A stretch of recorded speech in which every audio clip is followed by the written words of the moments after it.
You're listening to The Money Hour with your host, Tina Mitchell.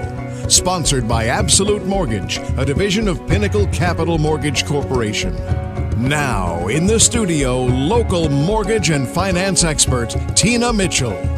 Welcome back to The Money Hour with your host and mortgage expert, Tina Mitchell, right here on 1150 AM KKNW, the Saturday, June 18th show. I'm here to help you build a strong financial blueprint 1 week and one show at a time. If you're hearing my show at a different time or day, you are listening to a rebroadcast. To talk with the guests that I have in studio, if you want to chat a little bit with your host, you can call the show at 1-855-400-1150. Again, that's 1-855-400-1150 or online at themoneyhour.com. Right now, next to me in studio is Debra Trappen, owner of d11 Consulting. Debra, thank you so much for joining me once again in studio. My pleasure. Thank you for having me. And we're going to be talking about goals, visions, dreams, intentions, resolutions, objectives, and aspirations. I mean, I could have a conversation with you for a few shows just back to back, Debra, with all of the passion, excitement, and fire up that you have to offer. But today's really about personal development, uncovering your purpose. And a little bit about Debra. Debra Trappen is the head of Sass and Moxie at D11.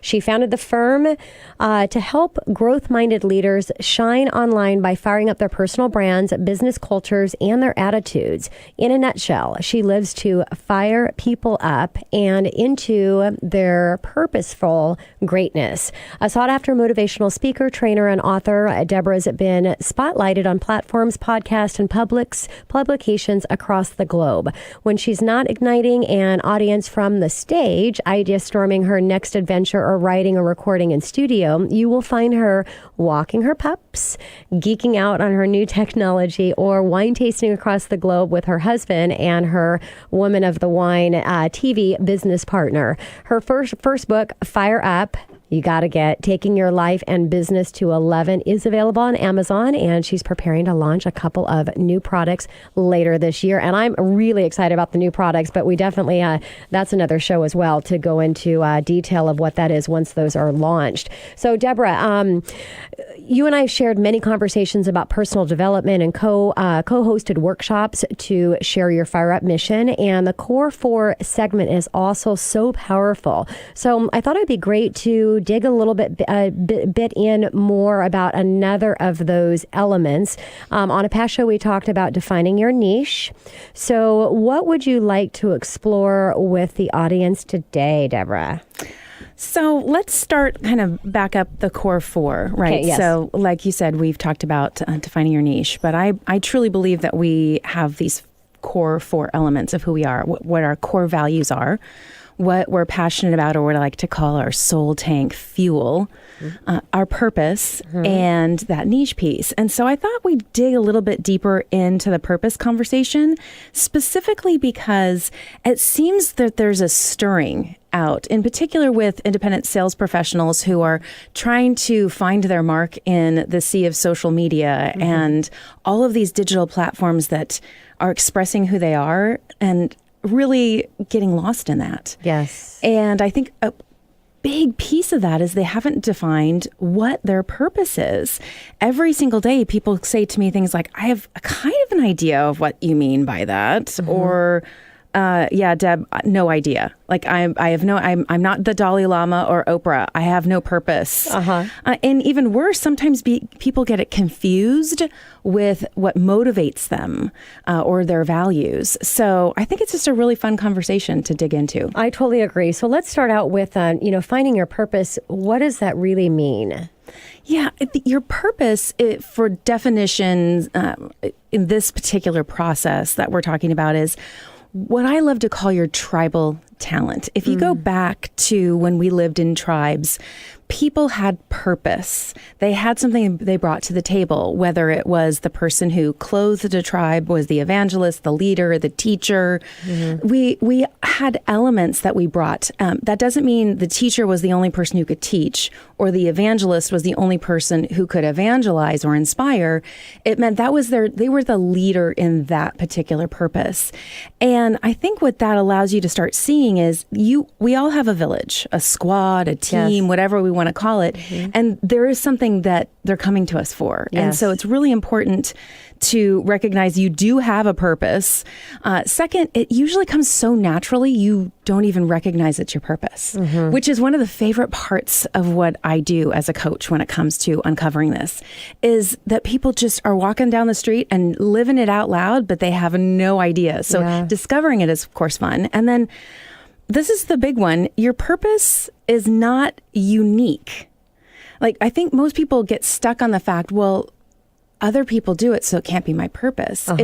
That's not what makes it unique. You make it unique by how you do it and where you do it and who you're doing it with, which that's what makes your purpose unique. Yeah, so I'm glad you gave a definition, because for me, about uniqueness and shining as your unique individual, and to hear that your purpose and is not unique.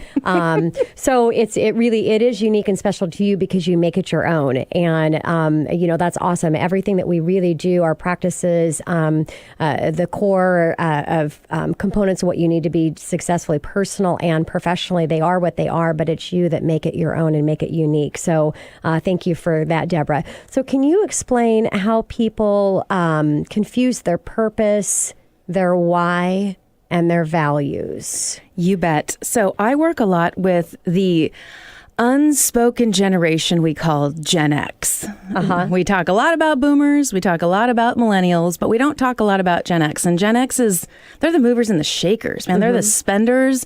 They're the ones who are in the core of their shining time. And I work a lot with Gen X females, specifically because they're coming to me, they're either raising small children because they started a little bit later because their career was first, or they are raising tweens, and so they have all this crazy, some are even empty nesters. And so when we start the purpose conversation, most of them freak out a little bit. They cringe because they feel shameful that at this age, I don't know what my purpose is. And unfortunately, what happens is most of them go to their children being their purpose or another individual being their purpose. And that's always the point where I'm like, stop in the name of love. That is not your purpose. Your purpose is never attached to another human being, right? However, you have to start by saying, okay, shame off me. Now what do I do, right? You have to recognize that if your purpose was attached to someone else, then before they existed and after they're gone, that means you have nothing.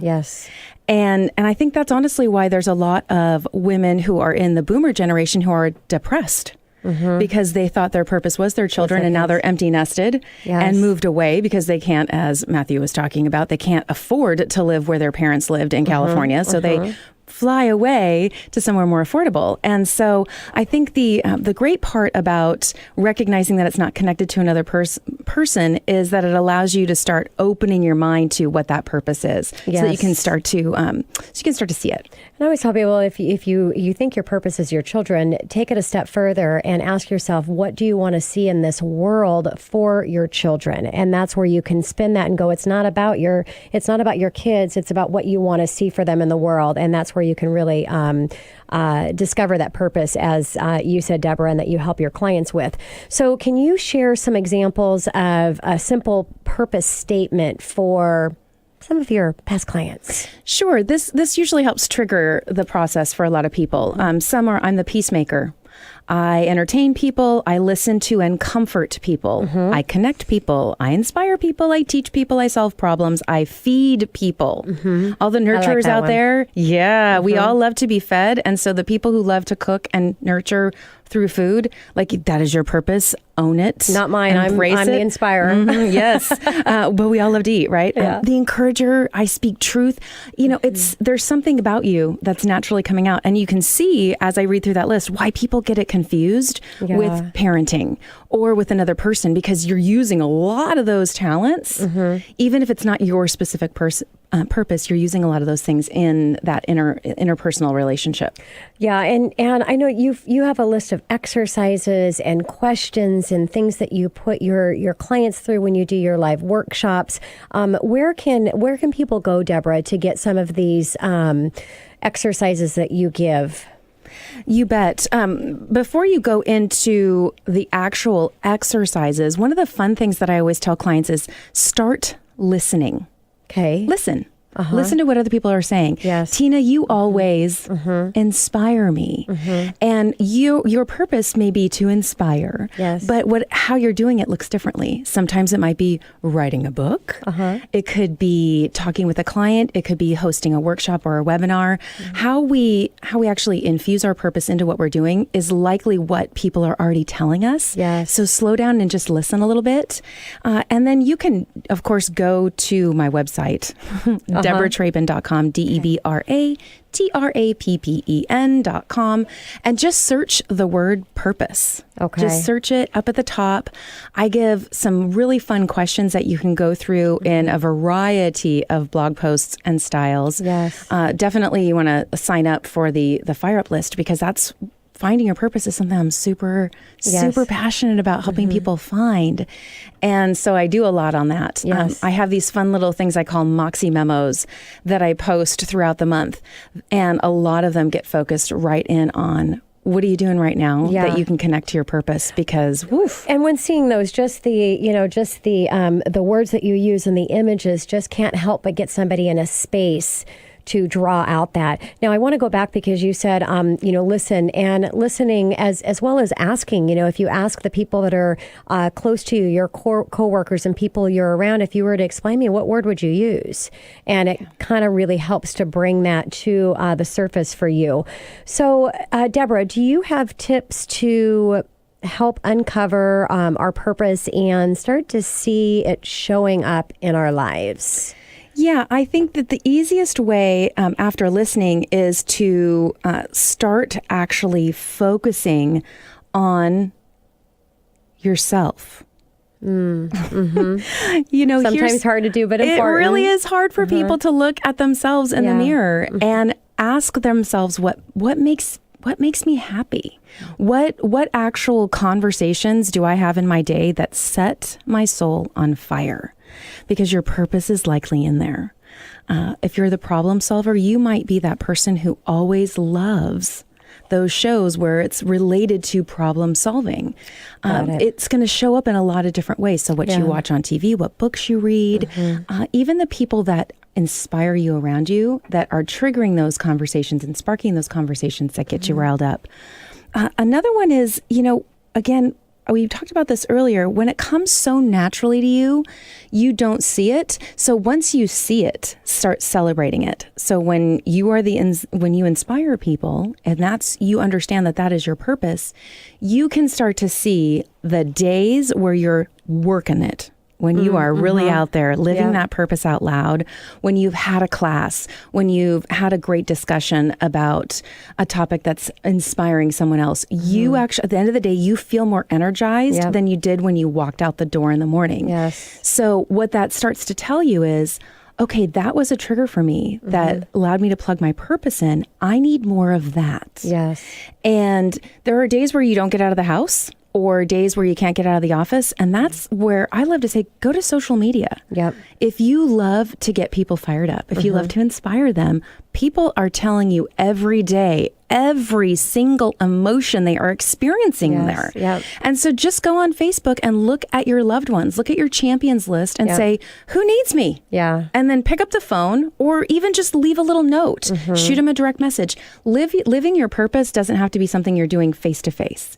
It really is something that you can infuse and work into your everyday life in lots of different ways. So don't get stuck on having to be the Oprah or the Tony Robbins. Yeah. Be yourself in your own tribe. They see you that way. Makes total sense. I've got less than a minute, Debra, and I want you to leave my listeners with a call to action or just one homework assignment that they can do. You bet. So if you head over to the website, again, DebraTrappen.com, and you search the word purpose, you are going to see 6 questions. You're going to see 6 questions. Actually, the name of the blog post is the same as the segment, which is Uncover Your Purpose. So when you go to the site and you write down those questions, go through the process. The last one is uncovering or defining your core values, which I'm sure we'll talk about on a future episode. I know we will. That's where you really are going to dig in and you're going to take this next level. So start with those first 5, and then when you're ready, jump into the number 6. Wonderful. Debra, thank you so much. It's great to have the professional side, the personal side, bring them together because we need to have both. And so I just appreciate you and everything that you do for my listeners. You bet. My pleasure. Coming up next to the Money Hour, real estate market and today's buyers and sellers with Kathy Morrow with RE/MAX Performance Plus right here at 1150 AM KKNW.